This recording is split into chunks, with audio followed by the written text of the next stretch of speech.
शेतकऱ्यांच्या उत्पादनाला चांगला दर मिळवून देण्याबरोबरच उत्पादनांच्या फायदेशीर मार्केटिंगसाठी राष्ट्रीय कृषी बाजार इनाम हा प्लॅटफॉर्म उपयुक्त ठरतोय। हे इनाम खरंच फायदेशीर आहे का? चला जाणून घेऊया, पण त्याआधी कृषी क्षेत्राला फॉलो नक्की करा। राष्ट्रीय कृषी बाजार इनाम हा भारतातील शेतकऱ्यांसाठीचा एक ऑनलाईन व्यापार प्लॅटफॉर्म आहे। या प्लॅटफॉर्मच्या माध्यमातून शेतकरी आपलं उत्पादन देशभरातील कोणत्याही कृषी उत्पन्न बाजार समितीमध्ये थेट विकू शकतात।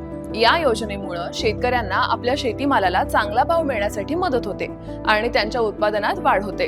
राष्ट्रीय कृषी बाजार योजना शेतकऱ्यांव्यतिरिक्त व्यापारी, कृषी उत्पन्न बाजार समिती, शेतकरी उत्पादक संस्था आणि मंडी या संघटनेचा भाग आहेत। राष्ट्रीय कृषी बाजार म्हणजेच इनाम हा भारतातील कृषी उत्पादनासाठीचा ऑनलाईन खरेदी विक्री प्लॅटफॉर्म आहे। हा प्लॅटफॉर्म शेतकरी, व्यापारी आणि खरेदीदारांना उत्पादनाचे ऑनलाईन व्यवहार करण्याची सुविधा देतो। या इनामचे उद्दिष्ट काय आहेत हे पुढच्या व्हिडिओमध्ये जाणून घेऊया। त्यामुळे आता लगेच कृषी क्षेत्राला फॉलो करा आणि हा व्हिडिओ तुमच्या शेतकरी मित्रांसोबत लगेच शेअर करा।